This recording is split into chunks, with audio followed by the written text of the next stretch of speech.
Welcome back to the Pioneer Sideline. We have a great episode ahead of us. Today we'll be talking about both soccer teams, and we'll also have coverage on the volleyball team.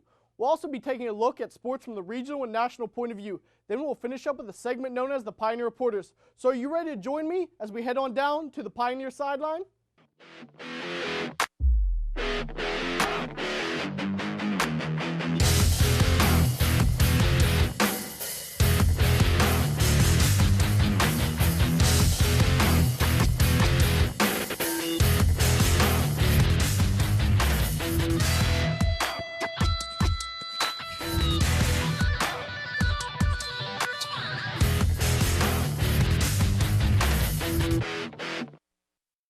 Welcome to the Pioneer Sideline. I'm your host, Kyle Anthony.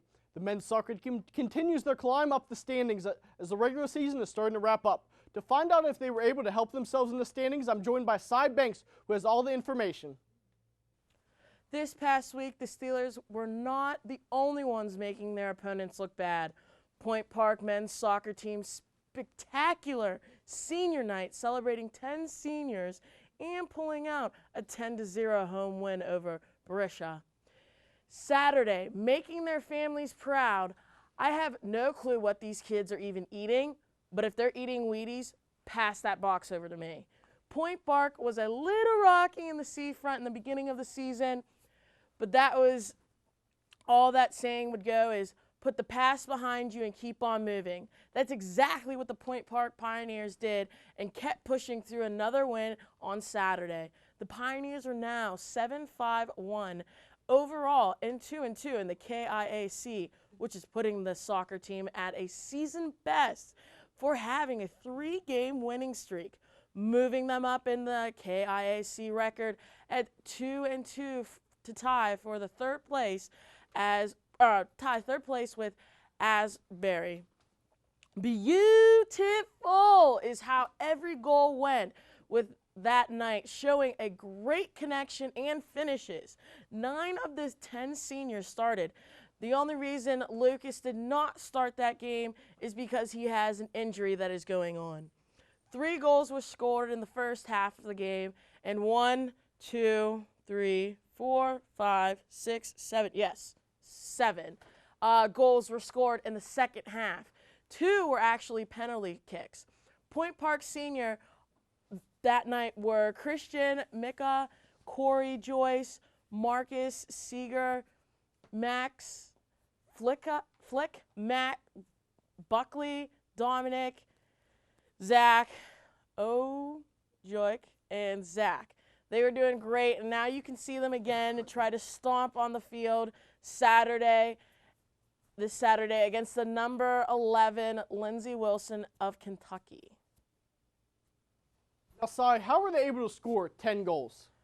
To be honest with you, this was a team that was an easy win, and they definitely showed it from Point Park's perspective. They didn't, say, oh, well, we'll lighten up because you're an easy team, and even on top of it, their parents were there, and they were like, let's have fun, and they made the best out of it and turned it into 10 goals. Now, do you think the scoring can continue the rest of the season? I definitely think that they can keep going the rest of the season based on that they had their hump. They figured out what is wrong, and the only thing that they can do now is progress, and that's exactly what they're doing. They might lose, a game here or there, but I think coming up to this Saturday, the momentum, I don't think that they're going to slip on that. Thanks, Cy. Now we'll go over to the women's soccer team, who is trying to stay as one of the top teams in the conference. Brian Partiga is joining us to talk about how the team did this weekend. Yes, the Point Park women's soccer team came off a huge moral victory 2 weeks ago when they tied number 24 ranked Georgetown, Kentucky, 1-1 after 2 overtimes at Highmark Stadium. The tie was the first time all season the women's soccer team did not lose against an NAIA-ranked opponent, as the Pioneers were 0-3 against ranked teams heading into that game. The momentum from the hard-fought game against Georgetown, however, did not hold up as the women lost to non-conference foe Maine Fort Kent 2-0 at home last Monday night. After the loss, the women hope to bounce back this past Saturday night when they traveled down to Ohio to play their conference rival, the Rio Grande Red Storm. The game was tied at 0 heading into the half, but the women's team, as they have shown many times this season, had a strong surge of offense in the second half. In a span of 5 minutes, the Pioneers put 3 goals in the back of the net to win 3-0. Senior Beth Milliken, who has been a huge offensive weapon this season, put the team on the board in the 72nd minute with an unassisted goal to give the Pioneers the lead that they would keep the rest of the way. 3 minutes later, senior Lisa Tokarski scored to make the score 2-0, and finally, in the 77th minute, sophomore midfielder Anna Weiss scored to make the score 3-0, which would be the final from Rio Grande. The victory allowed for Point Park to stay unbeaten in Kentucky Intercollegiate Athletic Conference play, as they are now 4-0.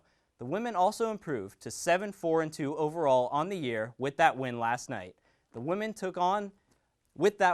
Last night, the women took on Washington Adventists. The women went up 2-0 after one half of play, with goals by Beth Milliken in the 11th minute and Louise Delaney in the 28th minute. Milliken would not stop there, however, as she put 2 more goals in the back of the net in the second half, at the 59th and 71st minute. Milliken finished the game with a hat trick, and senior goalkeeper Erica Roney had her 6th shutout of the season, as the Pioneers improved to 8-4-2. The Pioneers hope to continue their winning ways as they will play host to conference opponent Midway, Kentucky, this Saturday at 1 p.m. at Highmark Stadium. Now, Brian, how good is this team really? Because at times we've seen them play really good, and as other times we've seen them struggle. Well, this team, they are very good this year, mostly on the defensive end. But Beth Milliken, late in the year, is showing that the offense also has some firepower. Now, can they figure things out and get on another hot streak like they were on before they lost to Maine Fort Kent? Yeah, I think they really could. It's all going to come down to how Lisa Tokarski plays, because she's one of those players that could play all over the field.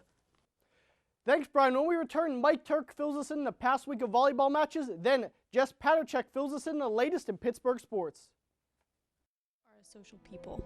We share our inspiration, wisdom, creations, and memories. We share what makes us laugh and what angers us.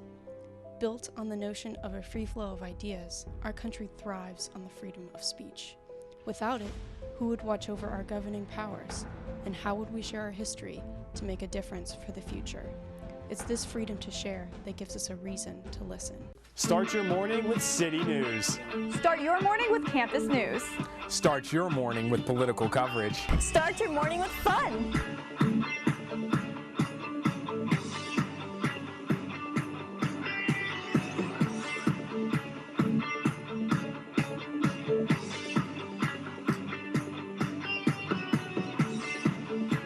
Start your morning with us, only on Daybreak.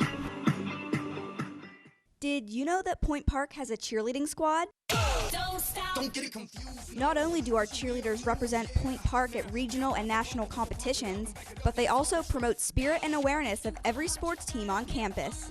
Come to any men's or women's varsity basketball game at home to watch the cheerleaders perform at halftime and cheer from the sidelines from the first jump ball to the final buzzer. Sports not your thing? You can catch the cheer team lead the crowd at the fall and spring pep rallies as well, or at several competitions around Pittsburgh each year. So what are you waiting for? Show the Point Park cheerleaders the support they show you. We know you're wondering what the A-list celebrities are up to. Well, here at Entertainment on Point, we're wondering too. Have you heard about James Franco and Seth Rogen's new movie? No, but have you heard Beyonce's new single? Did you see what she was wearing on that red carpet? Honey, that was not cute. Did you see what happened on Scandal this week? No, I was too busy keeping up with the Kardashians. No matter what your guilty pleasure is, we've got you covered. Entertainment on Point.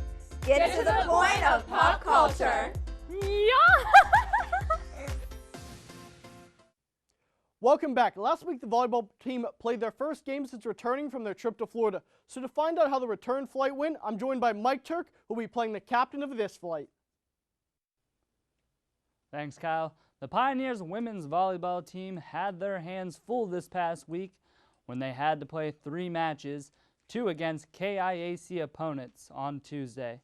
They battled KIAC opponent West Virginia Tech at home. The Pioneers got out to a rusty start, trailing in the first set 19-23. The Pioneers were able to rally and score 6 consecutive points to win the first set by a score of 25-23. The rest was smooth sailing for head coach Mike Bruno's team, as they would win the next 2 sets by scores of 25-10 and 25-16.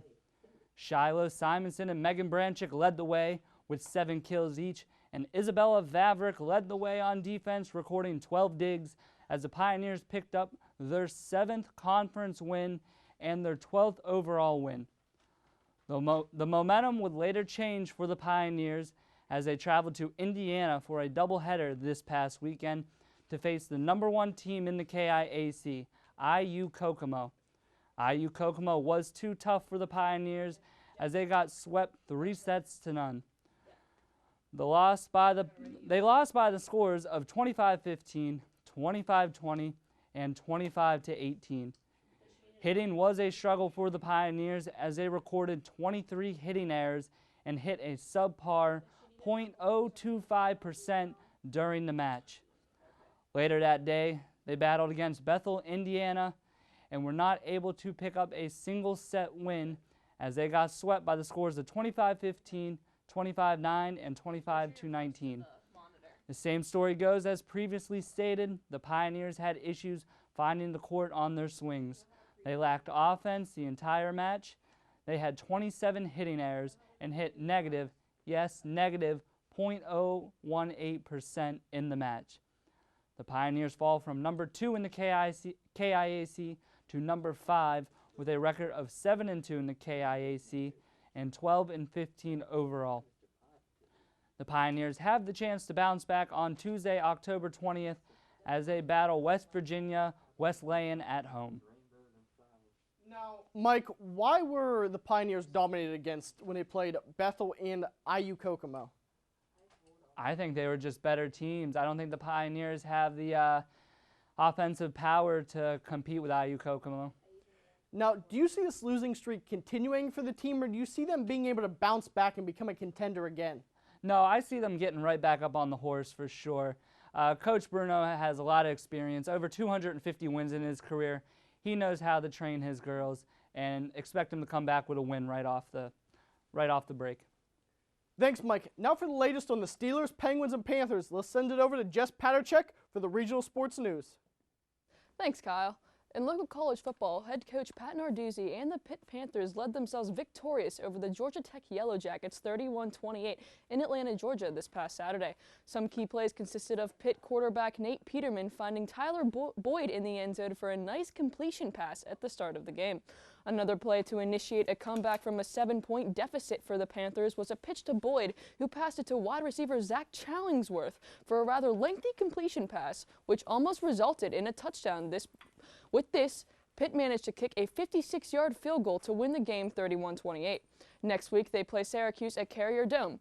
Good luck, boys. The Pittsburgh Penguins recently defeated the Toronto Maple Leafs, establishing their first winning streak of the season 2-1. With this, defenseman Ollie Mata rallied to a comeback, scoring his first goal of the season after facing injury last season. Also, winger Evgeny Malkin had a beautiful goal unassisted in the game as well. Also, in recent news, winger Pascal Dupuis skated in his first morning skate practice since establishing a lower body injury. This was announced on October 8th by the Penguins organization. Teammates and fans alike are hopeful that his return to the ice will happen soon. In the near future, the Pens will play against the Florida Panthers and possibly redeem themselves against the Dallas Stars in days ahead. On the gridiron, the third-string quarterback Landry Jones and the Pittsburgh Steelers rallied to defeat the Arizona Cardinals at home 25-13. Landry Jones threw a bullet to Martavius Bryant to get a comeback going, especially after second-string quarterback Michael Vick left the game with a hamstring injury. With 2 minutes and 20 seconds left in the game, Steelers safety Mike Mitchell had an interception in the end zone. Following that, Jones threw to Bryant again, having him run an 88-yard pass reception to the end zone for a touchdown, leaving the score 25-13. With that being said, in other news, starting quarterback Ben Roethlisberger is expected to return to play within the next couple of weeks. That's all I have for regional sports. Thanks, Jess. When we return to the sideline, I will have your top look at the national headlines this past week. Then we'll be going out to Blaine King, who went out to PNC Park to get some fan reaction before the NL wildcard game versus the Cubs and Pirates.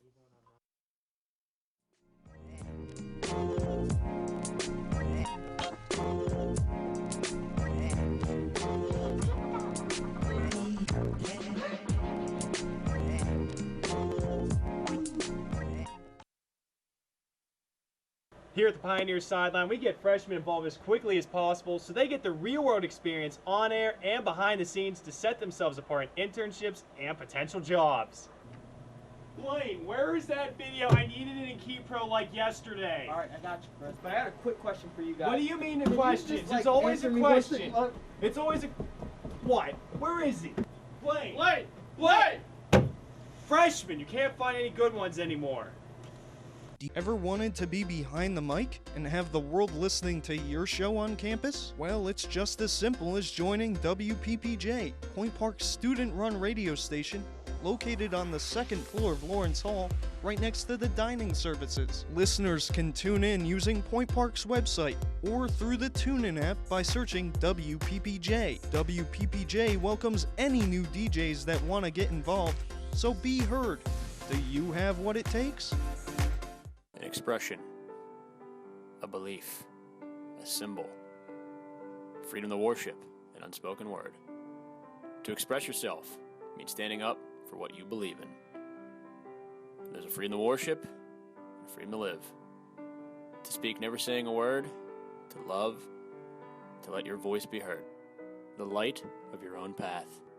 For more information, visit www.freedomofspeechpsa.org.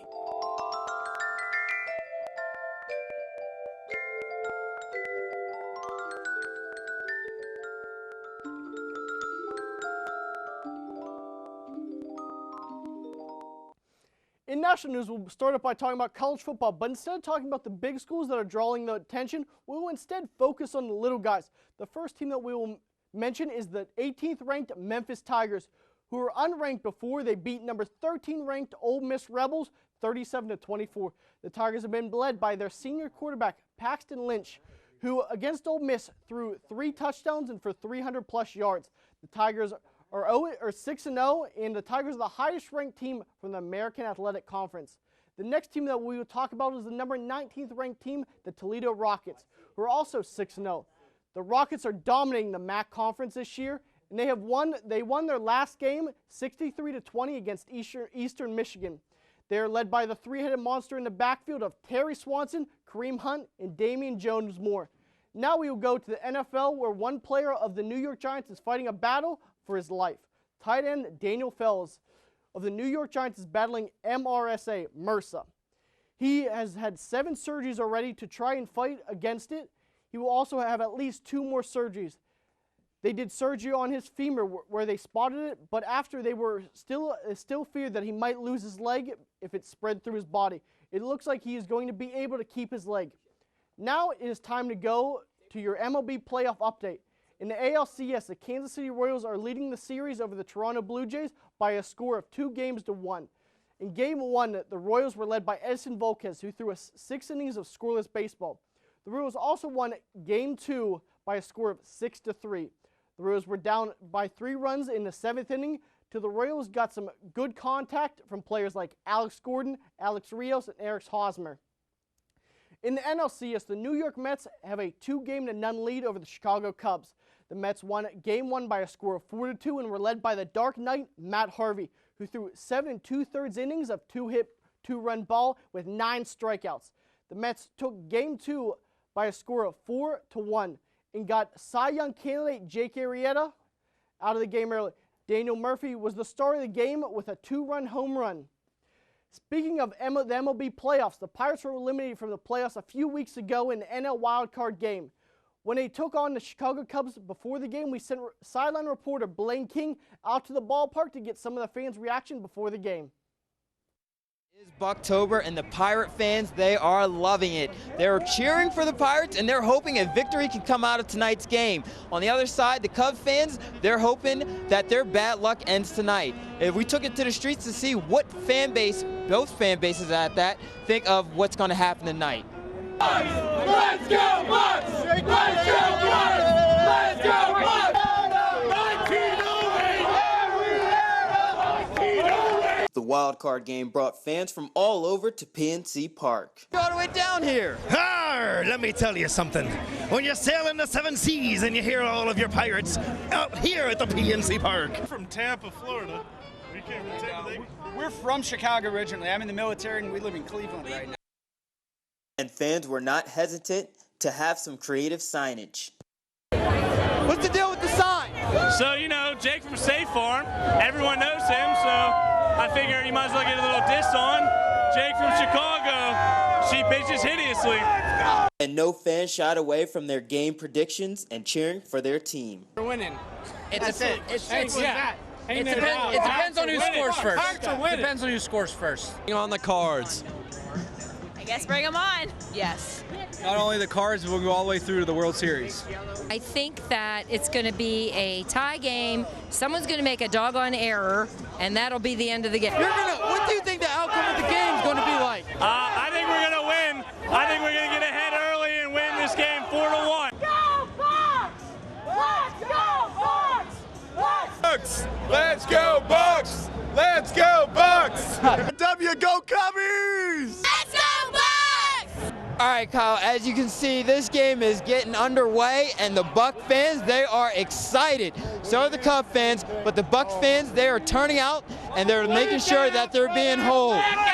We're going to see how this game turns out, and hopefully it's in the Pirates' favor.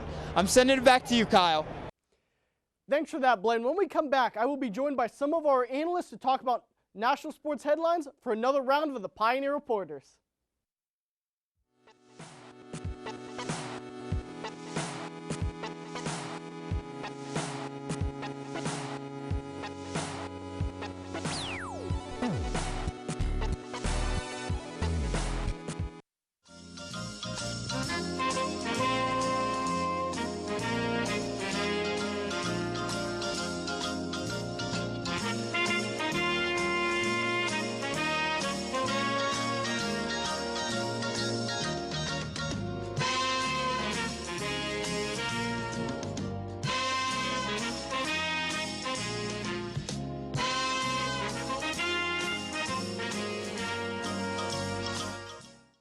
If you're having trouble with your schoolwork this semester, there's a helpful place on campus that you should know about.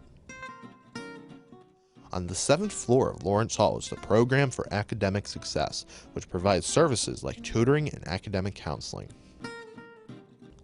The program's Writing Center is specifically designed to help you with your writing assignments, and you can even get help for them online. Students are encouraged to stop in the office, give a call, or send an email. Every human being has a purpose, has a dream to have their voices heard, no matter where they come from, no matter where they go. As an American, it is their right to have freedom of speech. I have a dream that one day this message will speak louder than words, that even the quietest voice will not go unnoticed. That is my dream. What is yours? For more information, visit www.freedomofspeechpsa.org.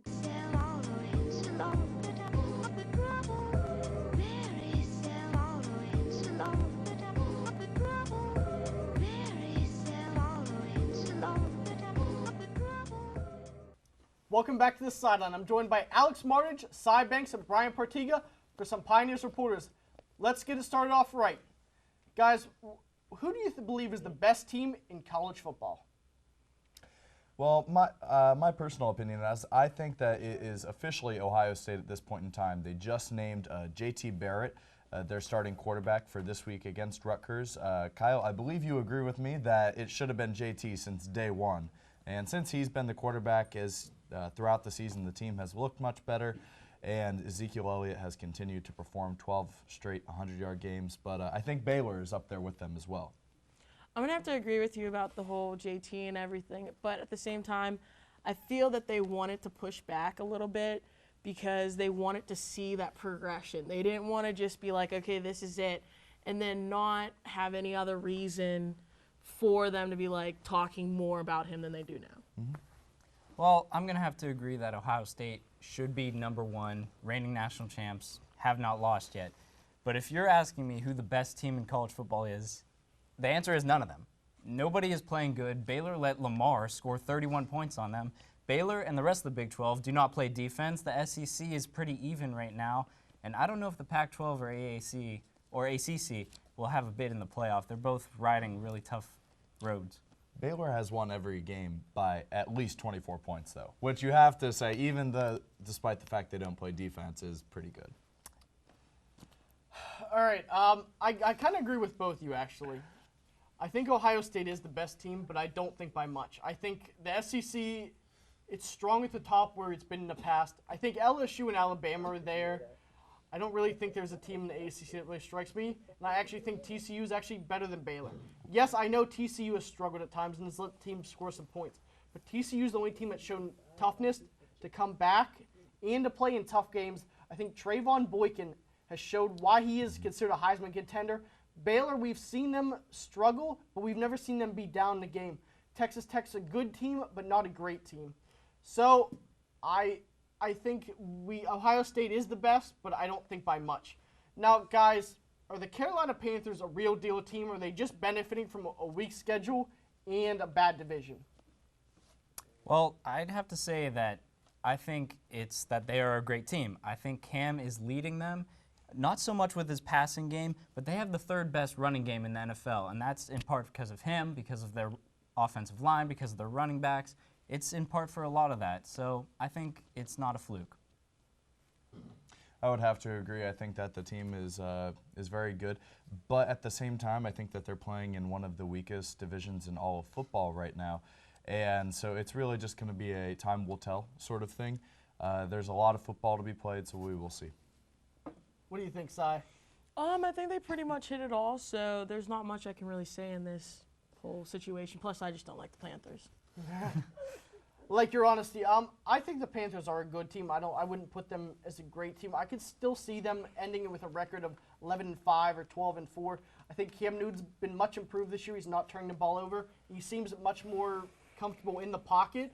I still think they're looking for the number one receiver for as good as Ted Ginn has been. And I still think they're looking for stability in the run game. But their defense is well improved. Josh Norman. And I think them bringing in Charles Tillman, the veteran presence on the back end, has really helped them.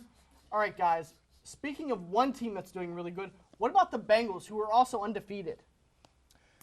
Bengals have been exciting to watch, and I mean, that's personally, even as a Steelers fan, that's very tough to say. But I think that Andy Dalton is finally coming into form. Giovanni Bernard has played very well, and once again, A.J. Green has just been the monster that he has been throughout his entire but short NFL career, and it's great to see them beat the Ravens, too. Wait. Before we go any further, you believe Andy Dalton is for real? Why do you think that? Because we've seen him start hot and kind of towards this point in the season, this is when he starts to go down. But we haven't seen them start undefeated, and I think that's pretty significant. I think that this team and the defense as well has played up to the level that they have in the past. But it's going to be very interesting to see how the Bengals play. I don't think that they're going to continue to do good because my only opinion is that the Bengals are coming off of Cleveland Browns, like one of their ownerships. They broke off, and that's why the Bengals were even made. They've always came so close. They've been bad. Now all of a sudden they're going to come back. Nah.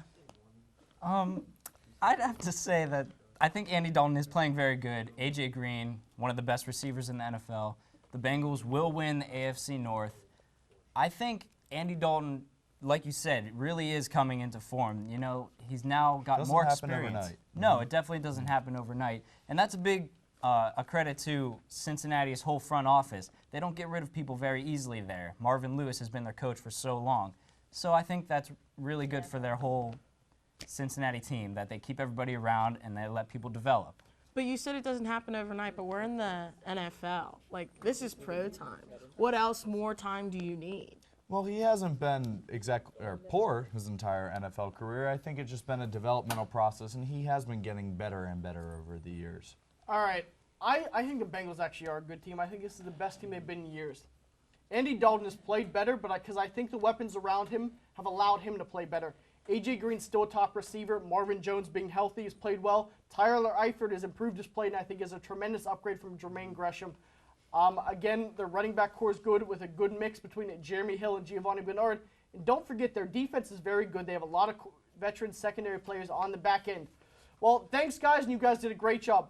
Thank you all at home for tuning in to another episode of the Pioneer Sideline. Be sure to join us next week at the same Pioneer time, the same Pioneer channel, and of course, the same Pioneer Sideline.